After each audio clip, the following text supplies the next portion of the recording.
Coconut Podcast, saison 4, avec votre animateur Alain Joe, propulsé par le groupe Quartier.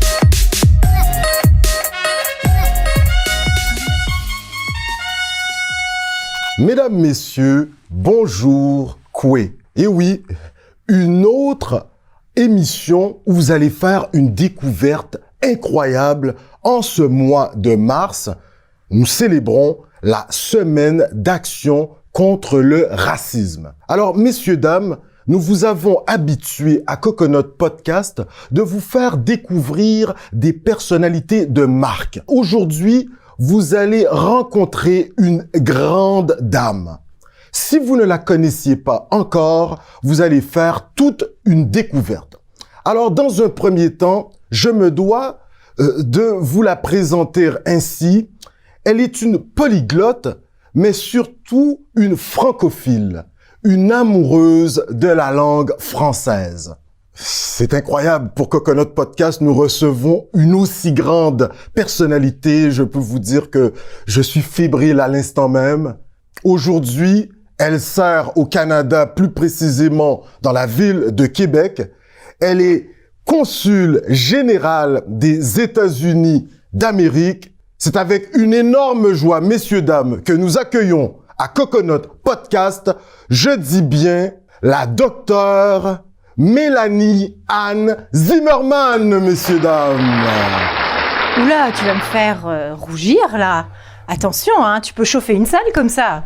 Écoutez, on reçoit une aussi grande personnalité que vous, madame la consul générale. Franchement, tout l'honneur est le nôtre que vous soyez avec nous aujourd'hui. La question que nous posons d'entrée de jeu à tous nos invités, comment allez-vous? Écoutez, ça va très bien. Même si le printemps, ce serait bien qu'il arrive un peu plus vite, mais ça va très très bien. Mais moi, j'allais dire déjà, appelez-moi Mélanie, c'est beaucoup plus simple, c'est beaucoup plus convivial. On reçoit cette demande. Ça peut être difficile par moment. Là, des fois, on va être sur notre vouvoiement, mais on a cette capacité de rendre le tout plus convivial.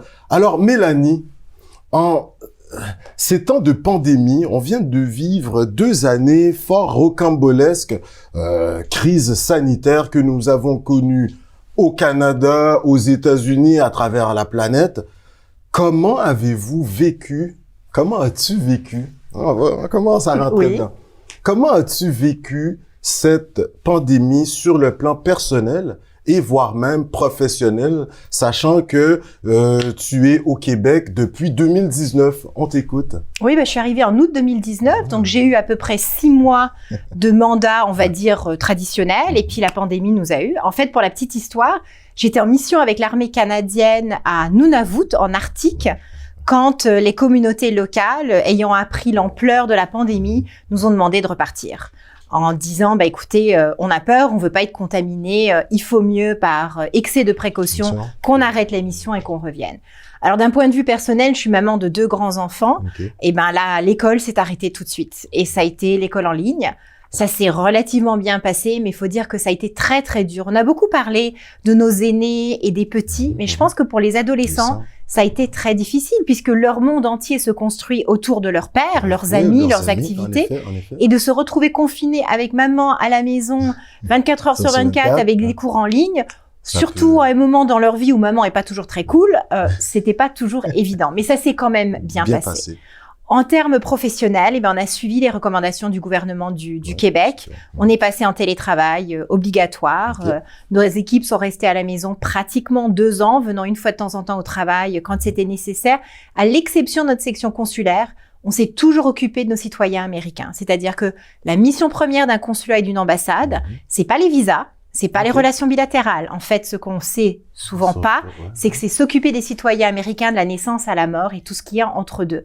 Et donc, on a gardé nos services consulaires d'urgence ouverts pour qu'on puisse s'occuper des citoyens américains. Donc, on avait des petites équipes qui venaient quand il le fallait pour s'occuper traiter les dossiers. Le travail a continué. le travail diplomatique a continué. J'allais dire même en s'accélérant dans certains domaines, Certains, ouais. mais en voyant la diplomatie différemment. Parce que la diplomatie, c'est souvent le contact personnel, c'est se retrouver, c'est construire une relation de confiance et de respect en vrai, en live. Et ben, il a fallu réinventer la diplomatie, trouver des moyens de rester en contact, de forger de nouveaux contacts, tout en ayant cette distance Alors là, vous physique parlez obligatoire. des Skype, des conférences, des visioconférences qu'on Tout à appelait fait, là, ouais. mais également des petits textos une fois de temps en temps. Nous, on a beaucoup fait la diplomatie culinaire. Vous en avez bénéficié parce que vous avez pris un petit cookie là-bas. Vraiment à la noix de coco. Voilà, on a voulu honorer Coconut Podcast, donc on a fait des petits macarons à la noix de coco. Et qui ont été préparés par Mélanie, Oui. notre consul, oui. Mais quand on parle de diplomatie culinaire, on a voulu faire continuer cette diplomatie culinaire. Donc, on a envoyé parfois des petits paquets de cookies. À un moment, on a fait comme des bocaux avec tous les ingrédients pour faire des chocolate chip cookies. On en a envoyé presque une centaine à nos contacts pour trouver une manière de continuer à avoir ce contact. Diplomatie culinaire. Mais on garde le contact. À un moment, peut-être, je sais pas, un samedi soir où on s'ennuie un peu parce qu'on peut pas sortir, on se dit, ah ben tiens, et si on faisait des petits cookies? C'est les cookies du consulat. On va manger des American cookies. On garde le contact. On permet à quelqu'un de passer un petit moment agréable. Bon. Surtout dans ces périodes où ce que les gens vivaient une certaine solitude. Donc, des fois, ne serait-ce que par un petit réconfort, voilà, donc la gastronomie, ça peut être vraiment cool. Voilà, donc on a trouvé des petits moyens, même on n'a pas pu faire la fête du 4 juillet, ça fait 2 ans qu'on n'a pas notre fête nationale. Et ben cette année, on a envoyé des 4th of July in a box. Ah, ok. En fait, c'est une initiative de ma collègue à Montréal et on a copié une très très bonne idée. Madame Anna Escohima. Oui. Et on a repris un petit peu son modèle, on a envoyé des colis à énormément de nos contacts avec tout ce qu'il fallait pour faire une fête du 4 juillet. Un petit drapeau, une bière, un soda, des cookies, tout ça pour dire, bon, on peut pas être ensemble, mais chacun de notre côté, on peut quand même fêter cette amitié bilatérale entre le Canada et les États-Unis et entre le consulat américain et tous nos amis à Québec. Très belle idée. Et nous avons également nos producteurs de sirop d'érable qui ont sûrement emprunté un peu la façon de faire de notre consul général, mais à Montréal, qu'on a repris. Madame Escohima. Escohima. Et ils avaient ces boîtes de cabane à sucre qu'ils envoyaient là. Donc ça, c'est intéressant. Madame la consul, Mélanie. Hein? Oui. On va mettre l'officiel, puis après on rend ça un peu plus convivial. On va apprendre à vous connaître. Pour ceux qui ne vous connaîtraient pas encore. Et Coconut Podcast, nous avons toute une équipe de recherchistes. Alors, vous nous corrigez par moment si certaines des notes que nous avons reçues étaient peut-être un peu erronées. D'accord. Alors, Madame Mélanie, hein, je trouve un juste milieu. Puis après, on va aller vers Mélanie. Parce que je sais que ça a déjà été difficile pour vous également. Vous aviez travaillé avec un homme politique qui n'avait pas encore occupé la plus haute fonction de l'État. Et lorsqu'il est devenu président, vous-même, vous disiez, il faut que je vous voie maintenant. Oui. Donc, il y avait cette difficulté. C'est pas toujours évident. Donc, vous me comprenez, là, aujourd'hui. Et surtout, je vous connais pas encore, mais ça viendra. Dans les années à venir, le Mélanie sera plus naturel. Ouais. Alors, Mélanie, tu parles français, mais comme je disais, tu es polyglotte, francophile, tu parles français d'une manière impeccable. Plusieurs se demandent, est-ce qu'elle est née au Québec? Est-ce qu'elle est née en Belgique? Est-ce qu'elle est née à Yaoundé? Ou elle est née à Washington, aux États-Unis d'Amérique? Tu nous réponds, Mélanie. Oui, je suis née à Washington, D.C., donc notre capitale fédérale américaine, même à George Washington University Hospital, qui a été connu parce que c'est là où on a emmené le président Ronald Reagan quand il a été blessé lors d'une tentative. Ceci dit, je suis née quand même largement avant. Et pourquoi je parle français? Tout simplement, ma mère est française, mon père est américain. Et le projet qu'avaient mes parents, c'était que mon frère et moi, nous soyons bilingue et biculturel, puisque le biculturalisme passe souvent par le bilinguisme aussi. Super. Et j'étais élève au lycée français à Washington pendant la majorité le lycée Rochambeau, effectivement, cool.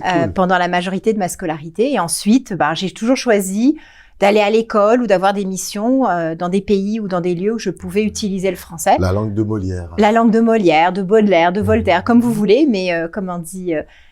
c'est vrai que j'aurais pu apprendre le thaï ou le serbo-croate, mais maîtrisant parfaitement le français, je pensais que ça pouvait être un atout à la diplomatie américaine, que de pouvoir utiliser ce français, de pouvoir comprendre des nuances culturelles, des non-dits, comme on dit, lors de négociations diplomatiques. Donc, j'ai toujours privilégié le français. Voilà. Et le français a longtemps été également... la langue de la diplomatie, la langue de la culture, etc. Ce biculturalisme, ce bilinguisme, est-ce que papa lui-même en est venu à parler le français ou c'était plutôt avec maman qu'on parlait la langue de Molière et puis papa, bon, quand tu es maman, on aimerait t'entendre là-dessus. Papa avait décidé de prendre des cours de français. Il était à faire son doctorat au New Jersey et il allait à l'Alliance française à Manhattan pour apprendre le français. Donc il fêtait le 4 juillet sûrement. Pas le 4 juillet, le 14 juillet. Ouais. En fait, il a toujours été intéressé par le français, rencontre avec maman des années après. Et comme on dit, ils ont décidé que pour que mon frère et moi on soit totalement bilingues, il fallait faire une séparation des langues. C'est-à-dire, j'ai toujours parlé anglais à mon père, toujours français à maman, la langue commune étant l'anglais. Mon père dit qu'il a essayé de parler français jusqu'au jour où une certaine petite fille a commencé à le corriger. Et là, il s'est dit, on arrête. Cette petite fille, c'est Mélanie Anne? Je sais pas, je vous laisse deviner. D'accord. Mais c'est vraiment, à l'époque, aux États-Unis, comme dans beaucoup d'autres pays à travers le monde, le bilinguisme n'était pas toujours reconnu ni promu. Certains pédiatres disaient d'ailleurs que les enfants qui parlaient de langues allaient avoir un retard dans le langage, allaient avoir les langues qui se mélangeaient, etc. Ma mère, qui était institutrice, elle n'y a pas cru du tout. Elle dit non, allez, on parle les deux langues parce que pour que les enfants comprennent les deux cultures, c'est impératif qu'on parle les deux langues, qu'on les maîtrise totalement. Et donc pour moi, on va dire comme deux langues natives. On peut pas dire deux langues maternelles, mais deux langues natives, elles sont équivalentes l'une à l'autre. Et puis au gré des déplacements dans les pays, moi je récupère des petites expressions du Burkina, du Cameroun, de l'île Maurice. J'en mets d'autres à jour. J'en mets d'autres à jour, etc. Nice. Et puis un peu comme on parlait toi et moi, un petit peu comme des caméléons, on arrive à reprendre certaines intonations, certaines expressions, parfois d'une manière totalement inconsciente. Oui. On se retrouve à dire quelque chose, on s'entend, on dit « Ah ben tiens, c'est le Québécois qui est rentré là, ce coup-ci. » Ou on utilise un registre de la langue très propre à une région donnée. Ça, c'est intéressant. Mélanie, là maintenant, il y a quelque chose que tu nous as dit. Dès le tout jeune âge, tu comprends que le français te servira pour la diplomatie. Est-ce que tu avais de la famille qui était dans le giron diplomatique qui t'a vraiment permis de voir que je sais dire bonjour, comment ça va, et un peu plus, et je maîtrise comme maman, eh bien, ça va m'ouvrir davantage de portes. On t'écoute là-dessus. Surtout au lycée français à Washington. Il faut savoir que le lycée français à Washington, le lycée Rochambeau, il y avait plus beaucoup d'expats qu'on appelle. Il y avait plus d'une centaine de nationalités, beaucoup de fils et filles d'ambassadeurs de tous les pays du monde, notamment les pays francophones, de la Banque mondiale, du Fonds monétaire international, des grands centres de recherche comme le National Institute of Health. Donc c'était un brassage international où le point commun était la langue française puisque les enfants allaient à l'école française, mais également le fait qu'il y avait l'anglais à côté. Et donc j'ai vraiment grandi dans un milieu où, à la limite, parler 2 langues, c'était vraiment le minimum. Parler 3, 4 langues, c'était la norme. Et donc grandir dans ce milieu-là où, je sais pas moi, Aïcha, ma meilleure amie Aïcha tunisienne, parlait arabe, français et anglais. Que je sais pas moi, Aboubacar, il parlait 2 langues locales, l'anglais, le français, voilà. C'était vraiment la norme. C'était ce qui était vraiment basique. Et c'est quand on sort de ce cocon international qu'on s'aperçoit tiens, c'est pas si normal que ça. Que pour le petit Français qui habite en banlieue parisienne, qu'un Américain lambda, on parle une langue, on se contente de ça. Et je pense que ayant grandi dans ce milieu-là, ayant baigné dans cette communauté internationale, j'ai une attirance assez naturelle pour continuer dans ce domaine. Superbe. Et là maintenant, comme tout bon Américain, on étudie au niveau du lycée, dans une institution, mais après, plusieurs vont décider de quitter le cocon familial pour aller étudier à l'université. Et là, tu nous répondras, tu quittes Washington, un milieu où ce que les gens, au niveau intellectuel, ça foisonne, les gens sont d'un bilinguisme, même polyglotte. Et là, tu quittes pour l'université vers la Nouvelle-Angleterre. Tu nous corriges vers... Non, alors j'ai fait l'université du Maryland. Ouais, c'est ça, Maryland. Maryland qui est juste à côté de chez mes parents. D'une part parce que j'étais très jeune. Mes parents préféraient que je reste un petit peu quand même, pas trop loin du berceau familial. Okay. Mais c'est surtout après, j'avais décidé que la géopolitique et les relations internationales m'intéressaient. Et j'ai pu aller en France dans l'Institut européen de hautes études internationales. C'est un petit organisme, mais qui était rapproché de l'Union européenne. Et c'est là où tu fais ta maîtrise. C'est là où je fais mon master's degree. Et ensuite, j'ai poursuivi en Écosse, à l'université de St. Andrews en Écosse. Mais en fait, mon cheminement académique s'est fait surtout par mon désir d'approfondir dans des domaines particuliers. On fait l'histoire pour comprendre l'état du monde aujourd'hui. Ça, c'est au baccalauréat. Voilà. Ensuite, on va faire de la géopolitique. Après, au sein de la géopolitique, il y a un domaine qui m'intéresse particulièrement, c'est la sécurité internationale et la défense. Donc, je suis dans un programme qui se spécialise là-dedans. Donc, en fait, c'est un peu comme si on fait un zoom in, on commence très large et au fur et à mesure des études. Puis, quand on fait les relations internationales, on se doit d'aller les faire à l'international aussi. Et ça, donc, c'est voilà. le doctorat. Voilà. Mais tu dis ça d'une manière si décontractée.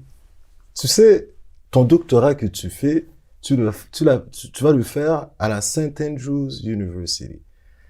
Faut que les gens sachent, messieurs, dames, auditrices, auditeurs de Coconut Podcast, la St. Andrews University fait partie des 3 universités les plus anciennes en Angleterre. Puis là, l'ordre, peut-être il m'échappe, mais c'est Cambridge, Oxford et St. Andrews. Mais attention, St. Andrews est en Écosse, pas en Angleterre. Ouais, c'est vrai, faut pas faire... On est avec une grande diplomate, faut faire attention, messieurs, dames. En effet, St. Andrews est au Royaume-Uni, voilà. En Écosse, oui.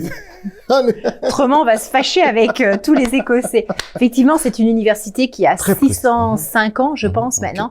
Donc, c'est une des universités antiques du monde. Donc, il y a Cambridge, Oxford, St. Andrews, la Sorbonne et Bologna. Ce sont les 5 européennes considérées les plus anciennes du monde.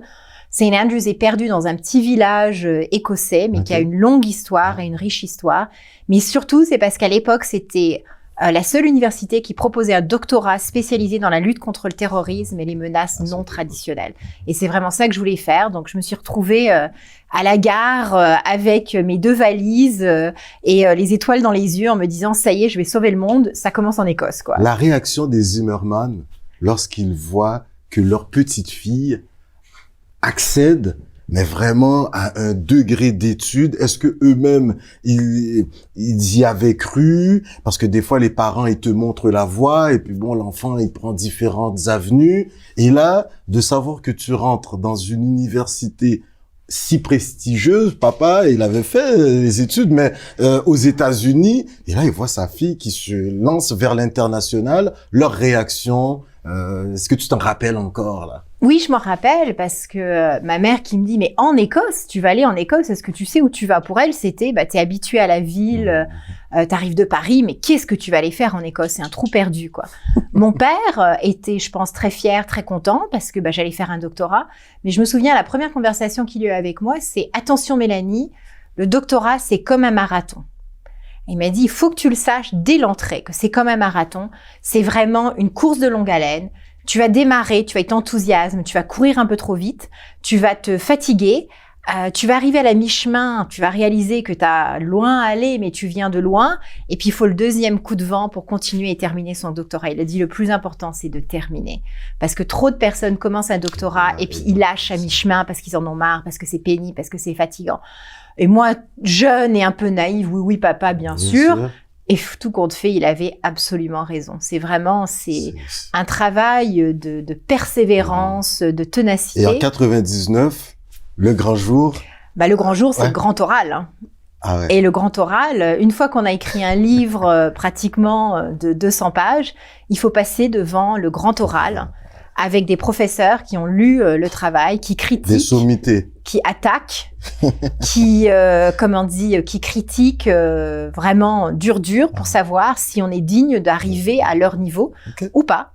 Donc c'est un petit peu comme l'Inquisition. Vous avez ces grands professeurs ça, que vous avez lus ou vous avez été élève dans leur séminaire et vous arrivez, ils sont en train de critiquer. Donc c'est un passage obligatoire, c'est un rite, un rituel, on va dire. Et comment as-tu annoncé ça à maman, papa? Est-ce que c'est eux qui ont reçu le bulletin à la maison? Non, on le sait à la sortie. On le sait à la sortie, donc c'est coup de téléphone, maman, papa, ça y est, je l'ai eu, quoi. Bon, j'avais des révisions à faire. C'est normal. On vous dit, vous l'avez sous condition que vous mettiez chapitre 1 à la place du 4, 3 ou 2. Mais je l'avais eu, donc j'étais quand même très contente.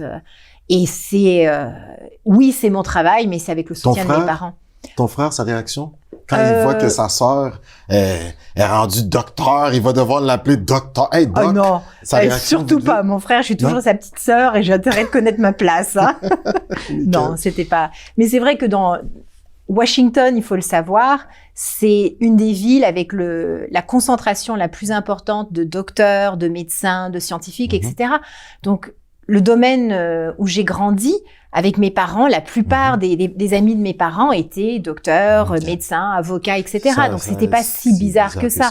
Au contraire, c'était plutôt comme, OK, encore un autre. Quoi. OK, bon. Puis maintenant, on va voir qu'est-ce que tu vas en faire. Et attention que les chevilles ne gonflent pas trop, quoi.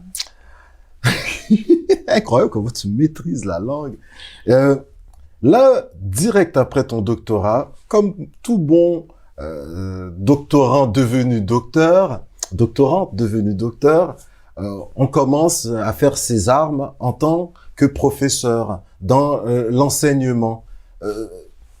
Tu as de beaux souvenirs de ton passage comme professeur et on sait que tu vas poursuivre par la suite en tant que conférencière, maître de conférence quasiment, un peu dans différents pays, le Brésil entre autres, vraiment à l'international. T'aimes ce côté-là, voyager. Je pense que l'Écosse, en prenant l'avion tout le temps, là, puis tu débarques à Heathrow, non, c'est pas... non, c'est Edinburgh. Ah, ok, ouais, c'est ça. Parce...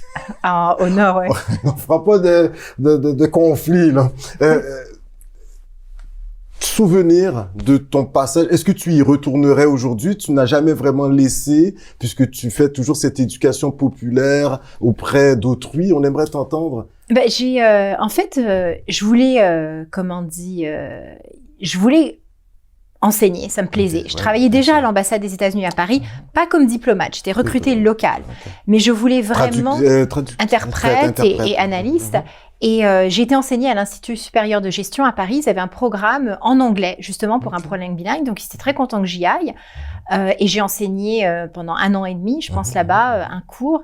Je suis encore en contact avec certains de mes élèves qui sont maintenant directeurs de compagnie aérienne en Algérie ou ailleurs. J'ai eu un email hier d'Adèle, un de mes anciens. Donc, j'ai gardé le contact. En fait, c'est très intéressant d'enseigner parce que quand on est dans une conférence d'experts, il y a une certaine retenue, il y a une certaine, il y a un certain jeu de protocole qui se fait. Quand on est avec des élèves, ça n'existe pas. Les élèves vont vous poser des questions, mais alors, on s'y attend pas du tout, sans scrupules, sans arrière-pensée. Sans arrière-pensée. Et donc, on peut avoir une espèce de joute intellectuelle qui est fascinante. On pense qu'on va dans une certaine direction et l'élève va venir vous ramasser, mais on dit left field pour une analogie de baseball américain. On se dit, tiens, j'y avais jamais pensé, quoi. Champ gauche, champ droit. Voilà. Et ça a été vraiment fascinant et ça a été très intéressant aussi parce que j'ai pu confronter certaines idées que j'avais qui étaient très académiques, très théoriques avec une autre génération qui regardait peut-être pas la problématique de la même manière. Et j'ai continué. La chose, par contre, c'est que je ne voulais pas rentrer dans le milieu académique. Je ne voulais pas être obligée, par exemple, de publier 2-3 fois par an. L'interaction avec les élèves m'intéressait énormément, mais le contexte pur académique était moins ce qui m'intéressait à l'époque. Mais je me suis beaucoup amusée.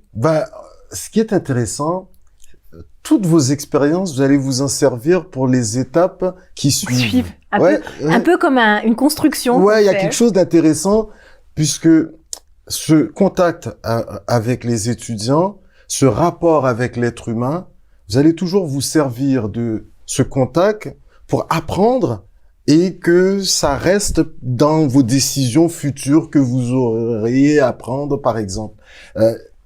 Les humains, parce que votre carrière de diplomate, on va la regarder dans quelques instants, vous apprenez partout ce que vous passez.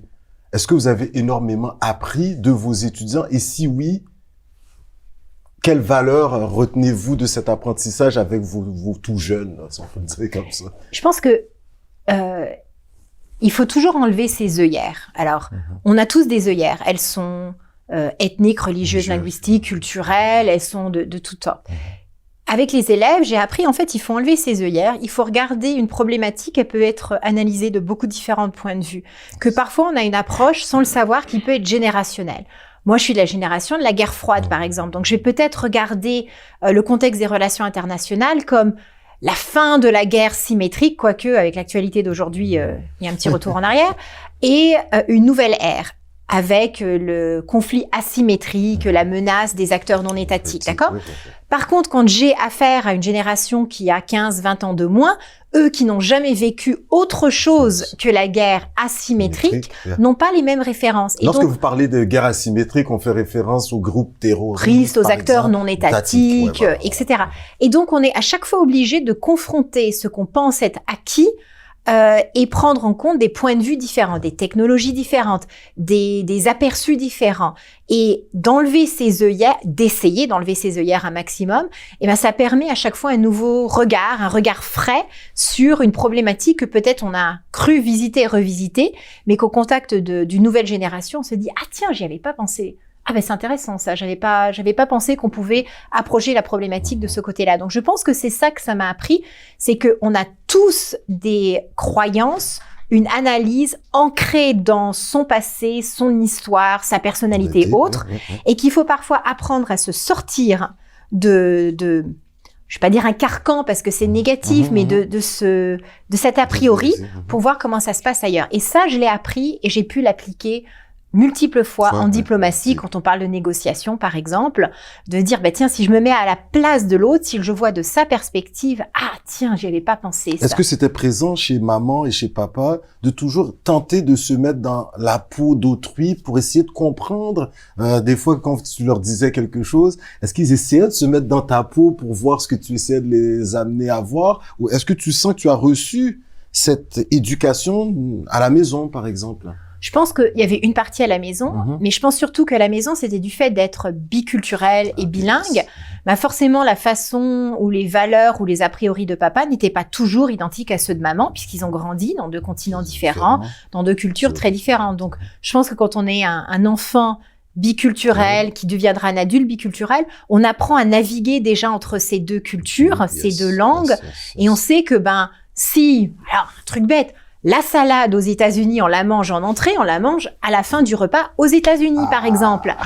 C'est tout bête, mais ça montre que il y a deux différentes façons de le faire. Alors que si vous êtes peut-être un Américain classique, sans binationalisme, vous n'allez jamais penser que la salade se mange autrement qu'au début du repas. C'est vraiment, c'est vraiment une simplification, mais il y a un petit peu de ça.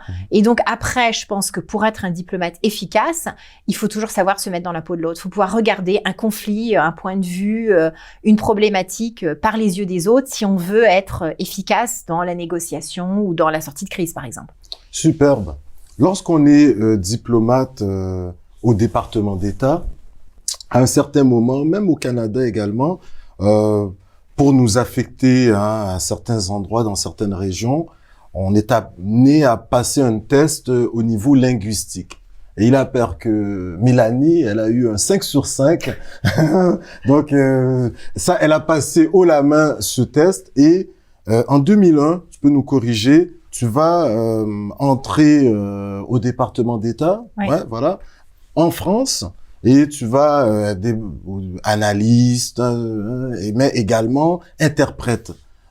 Ton français te sert depuis ce moment-là. Et là, tu vas entamer une carrière fulgurante. Le fait que tu parles français, on va le remarquer à Paris, en France, eh bien là, tu vas être envoyé très peu de temps après, 2 ans, tu fais toujours à peu près 2 ans, là, donc les différentes missions. L'île Maurice, les Seychelles, c'est big, là, comme chef de mission, entre autres. Tu vas être en remplacement, il n'y avait pas encore d'ambassadeur, je pense, tu nous corriges, et puis bon, c'est toi qui es responsable, et par la suite, tu deviens deputy... Chief of Mission, Chief of Mission. Et là, ça arrête pas, là, messieurs, dames.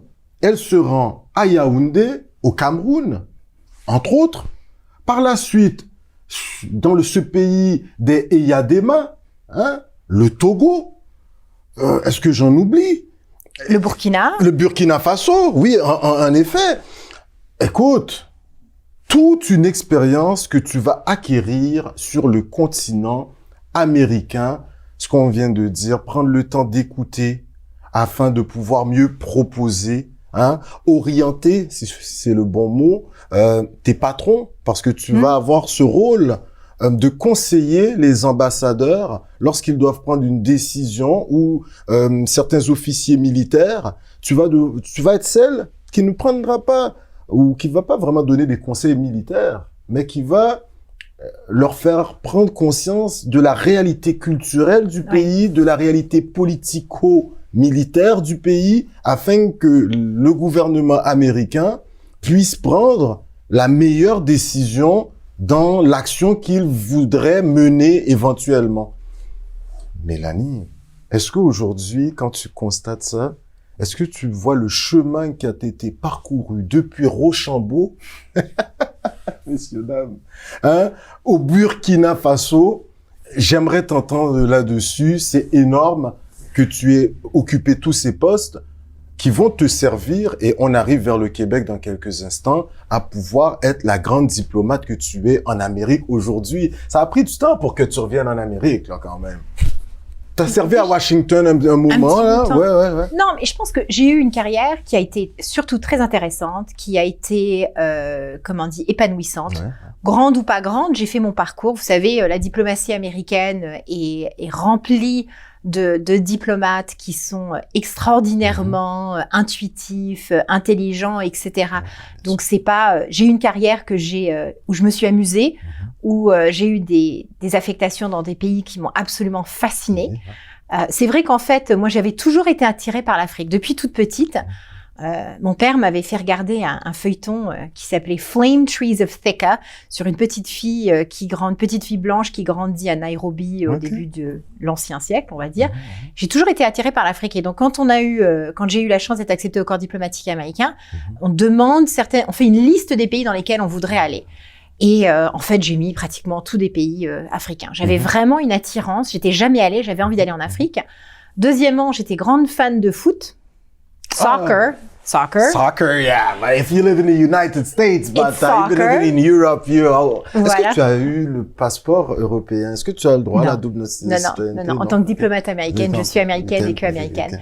Et donc, en faisant un choix de pays, moi, je connaissais le Cameroun, surtout pour un certain joueur de foot à une Coupe du Monde qui faisait une petite danse sur le côté. Samuel? Non, je me trompe. Et et donc j'avais vraiment voulu aller aller au Cameroun, ça me fascinait. Et donc j'ai eu la chance d'aller au Cameroun. Je m'y suis plu. J'ai fondé ma famille pendant que j'y étais, et après j'ai continué avec l'Afrique, le Togo, on voit là, t'as tout plein d'artefacts africains. Ensuite, t'as des masques incroyables, des poteries. On voit ici un tableau, même certains des masques qui sont sur ce tableau, on les retrouve dans ta résidence officielle. C'est incroyable, là, quand même. C'est-à-dire que on va dire depuis 2004, à l'exception de mes dernières années ici à Québec, j'ai toujours été soit en Afrique, soit à travailler avec l'Afrique. Donc, ça fait 18-20 ans que je travaille sur des dossiers africains. Non, j'allais dire 2001. Depuis 2001, donc ça fait 21 ans que je travaille sur les dossiers africains. Et on dit souvent qu'avec les diplomates, il suffit de regarder dans leur salon et on sait exactement où ils ont passé leur carrière. Mais c'est vrai que je suis tombée amoureuse de ce continent. C'est difficile de dire un continent parce qu'il y a tellement de différentes spécificités. Mais j'ai vraiment adoré mon temps en Afrique. Et c'est vrai que quand vous regardez autour de moi, mais il y a pas mal de petits clins d'œil à ce que j'ai pu faire et passer, ce que ma famille a pu bénéficier en Afrique, des perspectives, et tu le disais, de pouvoir voir sa culture de l'extérieur, de pouvoir confronter certaines idées avec lesquelles on a grandi, de le voir dans la perspective différente, c'est une ouverture d'esprit, c'est le cadeau que m'a fait la diplomatie, je pense, c'est de me permettre d'enlever ces œillères, je reviens toujours à ce thème, mais d'enlever les œillères, d'apprécier ma culture différemment, et parfois d'avoir une autocritique de sa propre propre culture, de sa religion, de ses idées, comment dire, avec lesquelles on a grandi, quand on les voit d'ailleurs, quand on les voit par les yeux de quelqu'un d'autre, je pense qu'on peut en sortir très grandi. Superbe. Écoute, 2001, hein, t'es en France quand même, après 20 ans. 15 jours après le 11 septembre, je commence ma mission à Paris. Waouh. Pas évident. En plus, les frontières sont presque fermées, les vols un peu sont arrêtés. Là, il me semble, à cette époque, c'était quand même... Oui, mais ce qui était surtout extraordinaire, c'est qu'il y avait un nouvel ambassadeur américain à Paris, qui était un political appointee, donc non pas un ambassadeur de carrière. Et quand il arrive, l'ambassade s'aperçoit qu'il parle pas un mot de français. On est en plein milieu de négociations quand même très délicates avec la France et les coalitions qui allaient suivre les États-Unis. Et ils se retournent et ils disent, bah tiens, Mélanie, on la connaît, elle avait été stagiaire ici, on va la mettre interprète pendant quelques mois, le temps qu'on trouve quelqu'un. Et quelques mois se sont transformés en 2 ans et demi. Voilà, j'ai pu le faire. Et j'ai pu voir à ce moment-là de la diplomatie de très, très haut niveau. C'était pas une petite démarche diplomatique ici et là, c'était vraiment des négociations militaires importantes. J'étais au ministère de la Défense avec la ministre Alliot-Marie régulièrement. Okay. C'était vraiment très, très intéressant. Et c'est ça qui a scellé, en fait, je pense, ma passion, c'est de dire, ah, c'est ça la diplomatie, ben, c'est vraiment ce qui m'intéresse, je veux le faire. Et donc, je suis tombée accidentellement. C'est un peu comme Obélix qui est tombé dans la marmite, quoi. Moi, je suis tombée accidentellement dans l'interprétariat. Ça m'a permis de voir la diplomatie. Ça a vraiment réconforté mon idée que j'étais comme un poisson dans l'eau dans ce milieu, que je voulais continuer, tout simplement. Poisson dans l'eau, écoute, tu vas être posté, si on peut le dire, en Amérique du Nord. Peut-être tu vas faire la demande. Ça fait longtemps que tu as quitté le continent. Et tu es posté à Québec, au Canada. En 2019, l'ambassadeur américain n'était pas encore en place, Monsieur Cohen. Oui, c'est l'ambassadeur Kraft venait de partir. Il venait de partir, exactement. Et là, quand tu arrives ici, est-ce que tu as choisi le Québec ou est-ce qu'on t'a envoyé ici parce que tu parlais le français, tu le maîtrisais, ou on savait qu'il y avait certains enjeux en Amérique du Nord, au Canada, et que ton concours serait plus qu'apprécié, ton expérience viendrait peser dans la balance ici au Canada. Lorsque on t'annonce que tu viens au Canada, ta réaction très rapidement? Alors en fait, c'est un petit peu différent, c'est que c'est un concours à chaque poste. C'est-à-dire que c'est pas le département d'État qui vient me dire, allez, hop, toi, je te mets ici. C'est, comme on dit, tous les 2 ans ou 3 ans, ça dépend de la durée de l'affectation. La liste de tous les postes disponibles sort. Après, il faut faire un tri par niveau, par spécialité, par capacité linguistique, etc.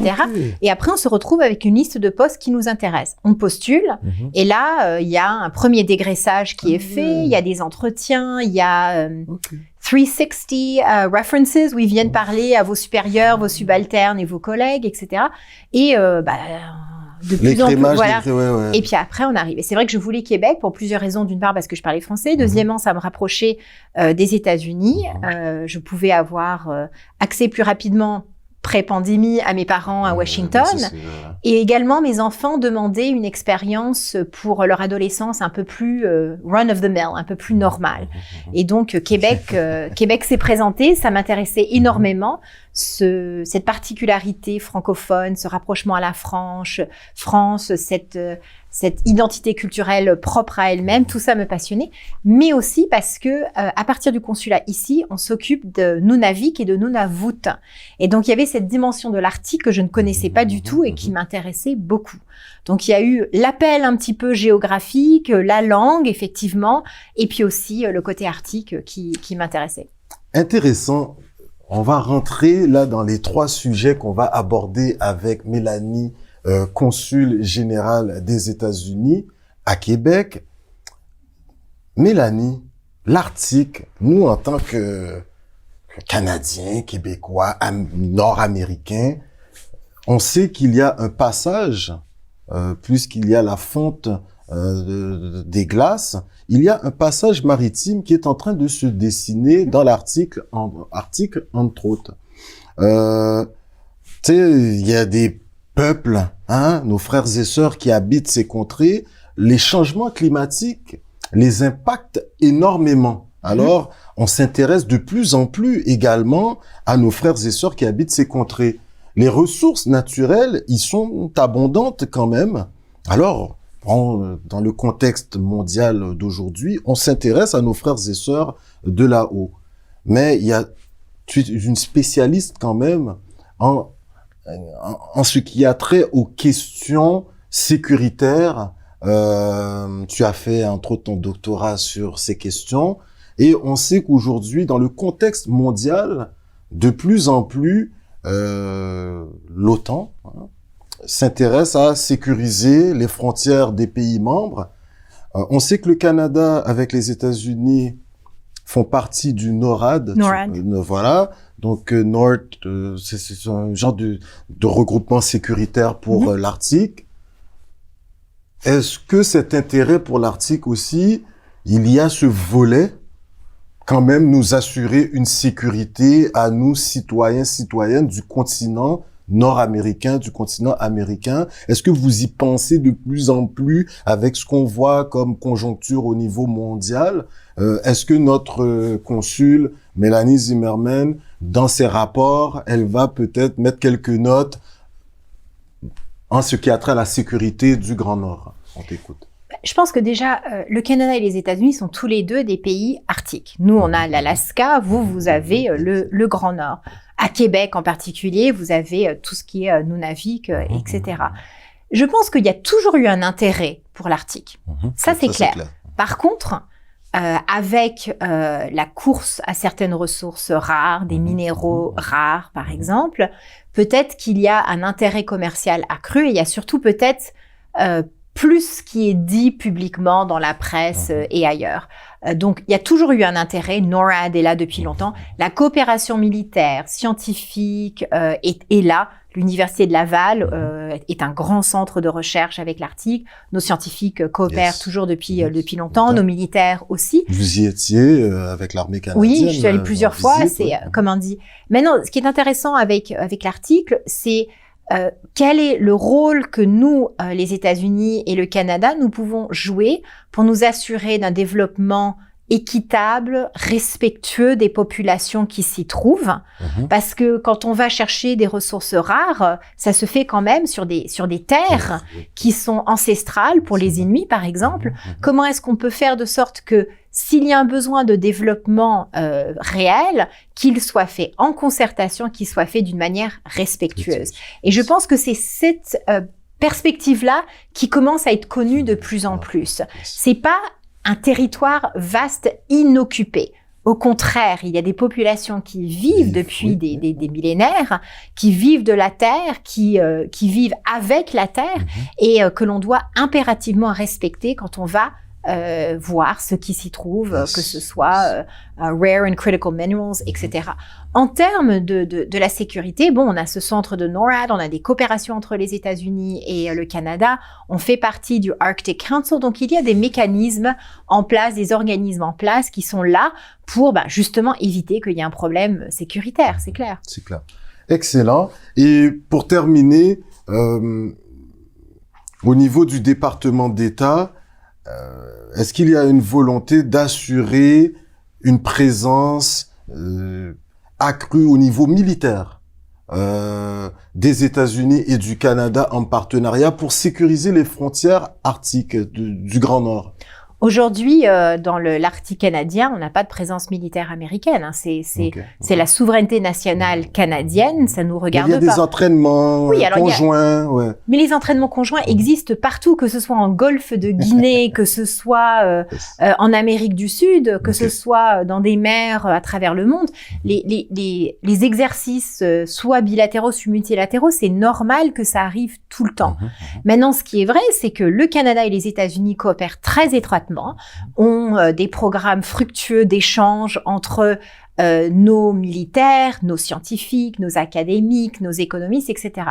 On a une coopération qui est très étroite. Ce qui est vrai, c'est qu'aux États-Unis, on a un déficit peut-être de connaissances sur l'Arctique canadien. C'est normal, c'est pas notre Arctique. Et donc, un des rôles que nous avons ici avec mon équipe au consulat, c'est aussi d'aller au contact, d'apprendre à connaître les interlocuteurs à tous les niveaux dans l'Arctique, que ce soit Au Nunavut, on voilà. a rencontré les premiers ministres, vous avez les rencontré, premiers ministres, oui, mais voilà. aussi, je sais pas moi, les pompiers, les sages-femmes à l'hôpital de Pavernutuk, par exemple. Ok. C'est vraiment de forger des contacts pour avoir une meilleure compréhension de la dynamique qui existe dans cette région, dans ces territoires, dans ces petites communes. Super. C'est de connaître et de comprendre, parce que le mieux on connaît, le mieux on comprend, le mieux on peut prendre nos décisions ou pas, on peut décider d'aller ou pas, on peut conseiller mieux ou pas, mais si on ne sait pas, si on n'y va pas, si on ne prend pas le temps de comprendre, de s'asseoir et d'écouter le passé, d'écouter les histoires des anciens, le traumatisme intergénérationnel qui existe, les conflits qu'il peut y avoir entre certains, entre par exemple le gouvernement fédéral dans l'ancien temps avec les Inuits, etc. Il faut apprendre à connaître, parce qu'après, si on veut venir conseiller une entreprise américaine ou le gouvernement américain, il faut savoir où on met les pieds. Il faut savoir quelles peuvent être les appréhensions, on peut savoir sur quoi on peut négocier, sur quoi on peut pas négocier. C'est important de connaître l'environnement dans lequel on peut se trouver. Culturel, de savoir ce qui se passe. La première fois que je suis allée, j'ai fait une erreur culturelle qui n'était pas bien méchante, mais j'étais avec un groupe de femmes. Il y avait des femmes d'un certain âge, inuites, et des femmes plus jeunes. Et on avait une espèce de cercle de discussion. Et je pose la question à la dame qui est à côté de moi, et je vois qu'elle répond pas, elle hésite. Puis je me suis dit, moi, en tant qu'Américaine, elle est mal à l'aise, allez hop, on passe à quelqu'un d'autre. L'erreur que j'ai faite, c'est qu'en fait, elle était respectueuse de ses aînés qui étaient présentes là. Le temps de pause était un signe de respect. C'était aussi, on prend le temps de réfléchir. Et moi, venant d'une culture américaine, où on est un peu plus pressé par le temps, moi, j'ai mal lu ce temps d'attente comme une hésitation ou un moment où elle n'était pas très confortable, alors qu'en fait, c'était tout à fait le contraire.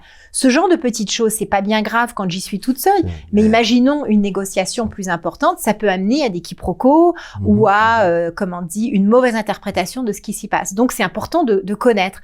Et je pense que le rôle d'un diplomate, n'importe où à travers le monde, même dans des cultures où on croit connaître ou comprendre parce qu'il y a une proximité de langue ou autre, il faut prendre le temps de vraiment comprendre à tous les échelons la culture, l'histoire, le côté un peu anthropologique, parce qu'après on se dit « Ah, ok, maintenant je comprends ». Et là, Et ça va peut-être chercher dans le passé lointain ou moins lointain, et ça va expliquer le pourquoi du comment, pourquoi, je sais pas moi, le Premier ministre du Québec a pris cette décision alors que le gouvernement fédéral aurait fait autre chose. Ça nous permet de décrypter un petit peu. Donc c'est un peu comme un détective. Il faut comprendre le contexte culturel, religieux, historique, économique, enfin tout ce que vous voulez, pour mieux conseiller avec les informations. Il faut apprendre à faire ce que je fais pas très bien, c'est de me taire et d'écouter. Mais vous prenez quand même le temps, parce que l'un des rôles d'un consul, d'une mission diplomatique, entre autres celle des États-Unis au Canada et à Québec plus précisément, c'est d'accompagner ses citoyens. On a beaucoup d'étudiants américains qui viennent étudier dans de grandes universités, McGill à Montréal, Université Laval, Trois-Rivières, Rimouski, un peu partout dans la province. Je sais pas s'il y a beaucoup d'Américains à Rimouski quand même. Non, on sait que Boucard Diouf y avait été. C'est ce que j'allais dire. Mon copain, il est là-bas, mais... Okay. Excellent. Durant votre mandat, depuis 2019, on a parlé du Grand Nord. Maintenant, on parle de vos citoyens là qui sont au Québec, qui nous écoutent, qui parlent français aussi. Quel est le rôle d'accompagnement des étudiants qui viennent ici? Canada, on n'a pas, ils ont besoin d'un visa d'études, oui, mais quel accompagnement faites-vous pour les ressortissants américains qui nous écoutent lorsqu'ils viennent au Québec, par exemple? Très rapidement. Déjà, le consulat, il faut comprendre qu'un consulat, c'est un peu comme une mairie. C'est-à-dire qu'on fait beaucoup de différents services. C'est la déclaration de naissance, quand un enfant de parents américains naît. C'est le premier passeport, c'est le droit de vote. Par exemple, pendant les dernières élections, un étudiant américain peut venir déposer son bulletin dans nos urnes et nous, on va le faire acheminer à son état de résidence pour que son vote soit compté. C'est des actes de décès, c'est des rapatriements d'Américains décédés. À l'époque où il y avait des bateaux de croisière, c'était assez courant qu'un Américain décède et le premier port d'attache étant Québec, et ben il fallait qu'on aide à s'occuper de la dépouille.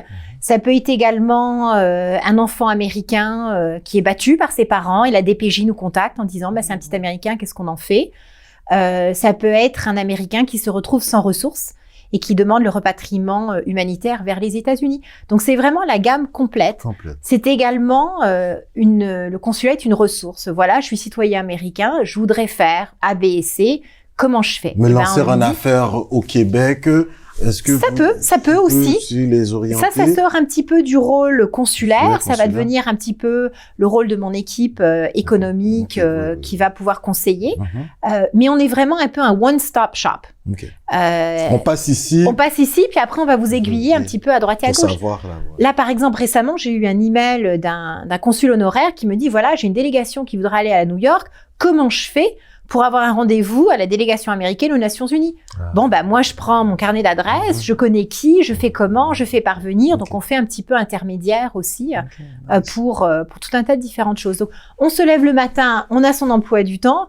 La journée peut changer complètement au gré de l'actualité internationale, ou s'il y a une urgence, ou s'il y a un appel, et puis hop, on redirige et on fait ce qui est nécessaire pour s'occuper en priorité de nos citoyens américains, des relations bilatérales avec le Québec et avec le Nunavut aussi, et puis essayer de diversifier un maximum nos contacts pour, comme je le disais, comprendre, analyser et pouvoir après partager avec notre ambassadeur à Ottawa ou avec Washington directement. Parce qu'il nous arrive que Washington nous appelle en disant « Oh, on a lu ça dans le journal, ça veut dire quoi ?» Eh ben, on doit être prêt à dire « J'ai appelé mon contact, il m'a dit que, elle m'a expliqué, voilà ce que ça veut dire. »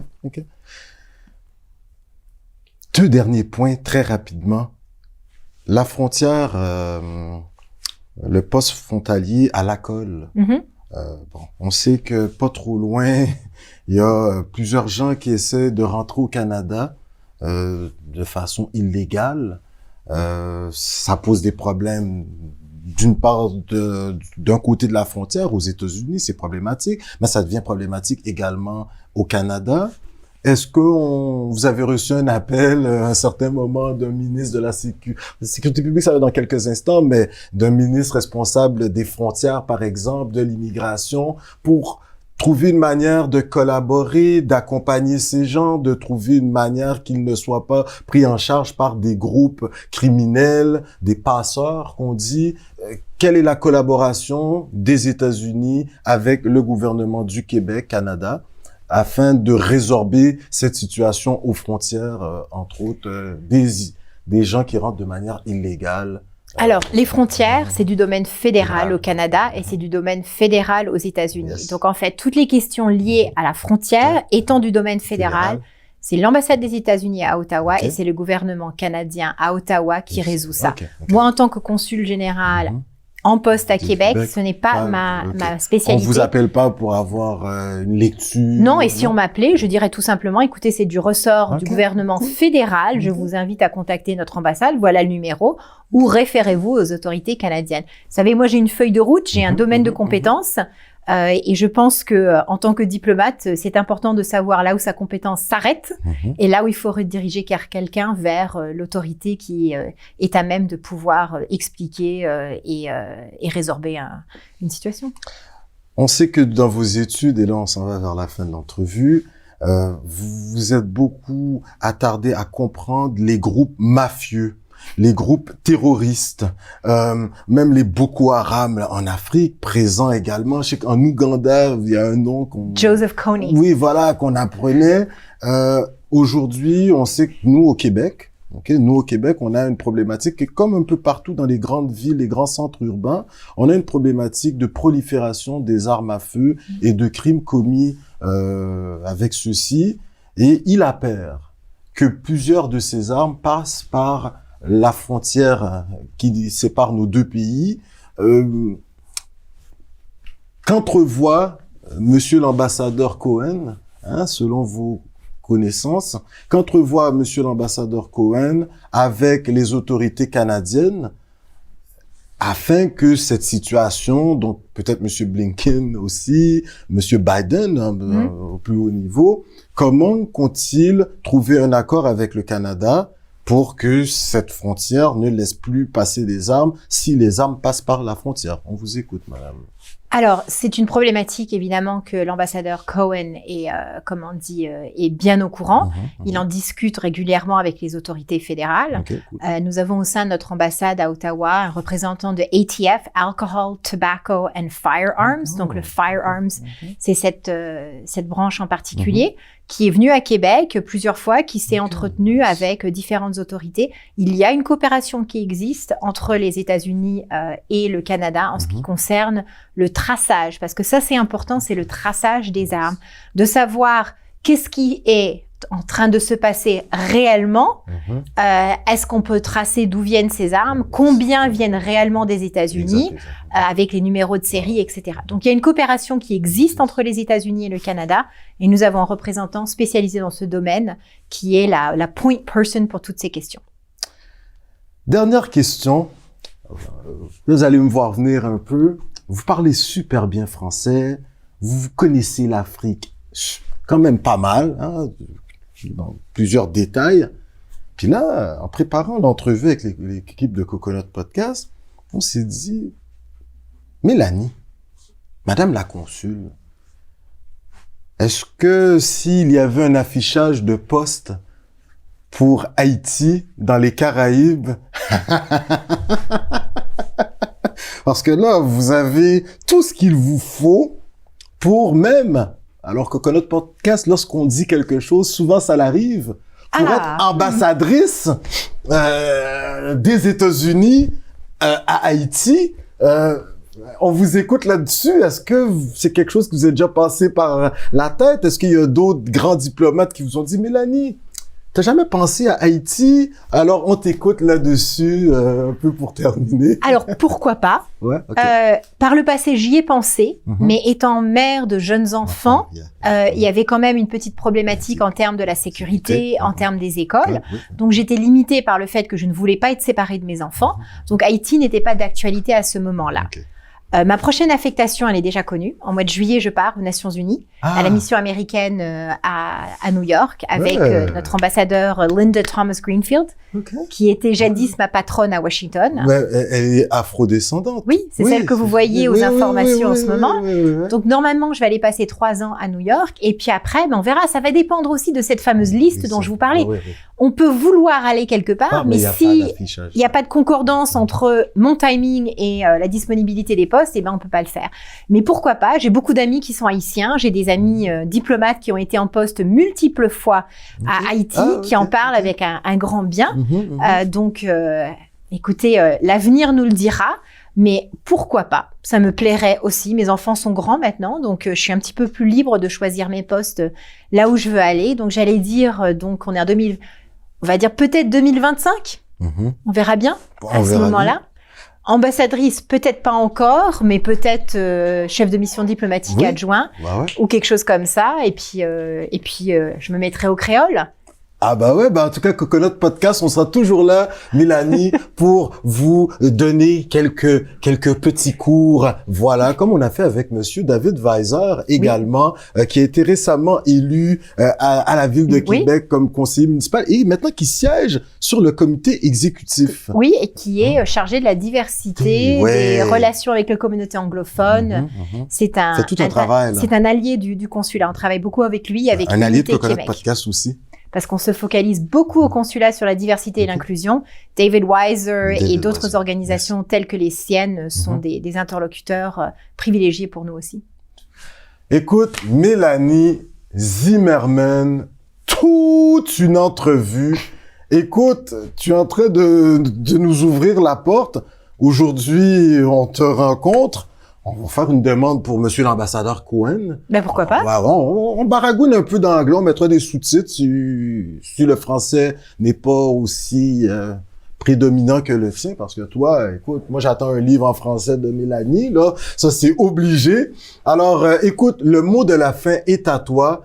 Les Québécoises et Québécois qui ont été avec toi durant ces 2 dernières années, puisque tu viens de leur apprendre que incessamment tu seras à l'ONU. Alors on te cherchera sur le petit écran par moment. Derrière la petite plaquette. Ouais, voilà, on te verra là.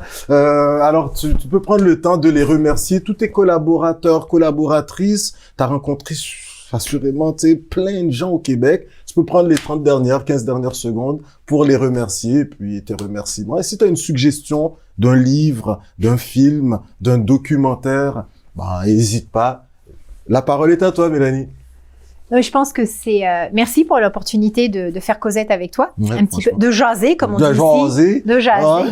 C'est vrai que ces presque 3 années à Québec ont été superbes, même si un peu frustrantes avec le confinement et la pandémie. C'était nécessaire, mais c'est vrai que j'ai pas pu faire tout ce que je voulais. J'aurais voulu aller beaucoup plus au contact des Québécois et des Québécoises et de nos amis à Nunavut aussi, mais...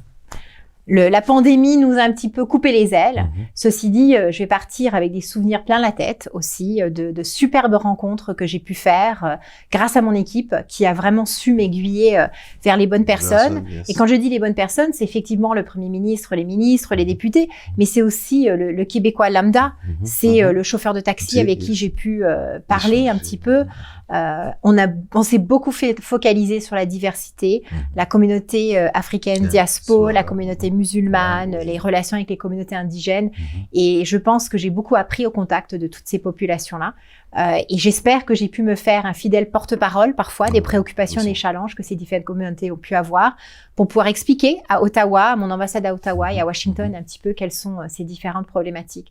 Ceci dit, c'est pas un adieu, c'est juste un petit au revoir pour l'instant. Et puis, il y aura souvent l'occasion de revenir, surtout que un de mes garçons a décidé de faire son cégep ici. Donc, je pense que je vais avoir un petit Québécois bientôt aussi.